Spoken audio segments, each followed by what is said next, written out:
Hi friends. అప్పట్లో మన అమ్మమ్మలు, నానమ్మలు చేసే పల్లీలతో పచ్చి పులుసును ఎలా తయారు చేసుకోవాలో ఈరోజు వీడియోలో చూద్దాం. ఇంట్లో ఎలాంటి కూరగాయలు లేనప్పుడు ఈ పల్లీల పచ్చి పులుసును ట్రై చేసి చూడండి. ఈ పచ్చి పులుసును తయారు చేసుకోవడం కోసం నిమ్మకాయ సైజ్ అంతా చింతపండును తీసుకొని ఒక 5 నిమిషాల పాటు నానబెట్టుకోవాలి. తర్వాత ఒక ప్యాన్లో 1 కప్పు పల్లీలను వేయించుకోవాలి. పల్లీలలో విటమిన్ ఇ, విటమిన్ బి6 అనేవి ఉంటాయి. పల్లీలలో మినరల్స్, ప్రోటీన్స్, ఫైబర్ కంటెంట్ అనేది ఉంటుంది. మినరల్స్లో మాగ్నీషియం కలిగి ఉంటుంది. ఇది మన బ్లడ్ షుగర్ లెవెల్స్ని సపోర్ట్ చేస్తూ స్టేబుల్ చేస్తాయి. పల్లీలు చిటపటలాడుతూ లైట్ బ్రౌన్ కలర్లోకి వచ్చేంత వరకు, అంటే కొద్ది కొద్దిగా పొట్టు వదిలేంత వరకు వీటిని వేయించుకొని పక్కకు తీసుకోవాలి.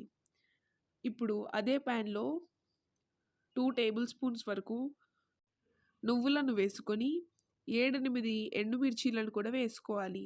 ఇప్పుడు లో ఫ్లేమ్లో 1 టేబుల్ స్పూన్ నూనెను వేసి ఎండుమిరపకాయ క్రిస్పీగా అయ్యేంత వరకు వేయించుకోవాలి. నువ్వులు కొద్దిగా చిటపటలాడుతూ ఉండాలి. ఎక్కువసేపు ఫ్రై చేయడం వల్ల నువ్వులు అనేవి మాడిపోతాయి. కాబట్టి కొద్దిగా చిటపటలాడేటప్పుడే వీటిని పక్కకు తీసుకోవాలి. ఇప్పుడు వీటన్నిటిని కూడా ఒక మిక్సర్ గ్రైండర్లో వేసి గ్రైండ్ చేసుకుందాం.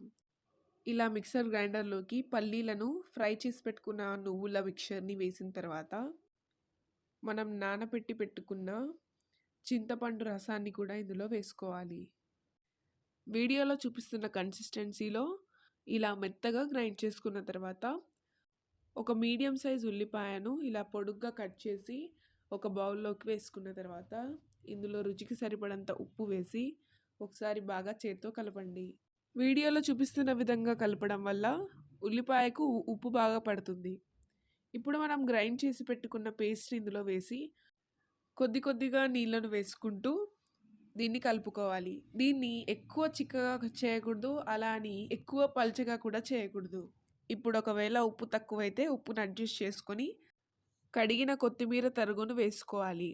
ఇప్పుడు తాలింపు కోసం ఒక ప్యాన్లో 2 టేబుల్ స్పూన్ల నూనెను వేసి 1½ టీ స్పూన్ జీలకర్ర ఆవాలు, అలాగే వీడియోలో చూపిస్తున్న విధంగా కట్ చేసిన పచ్చిమిర్చీలను 5-6 తీసుకొని ఒకసారి బాగా వేయించుకోవాలి.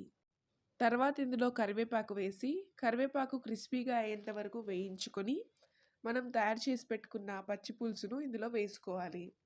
అంతే, పాతకాలం నాటి అమ్మమ్మలు, నాన్నమ్మలు చేసే ఎంతో టేస్టీ మరియు ఎంతో హెల్దీ ఇంకా ఫాస్ట్గా అయిపోయే ఈ పచ్చి పులుసును ఒకసారి ట్రై చేయండి.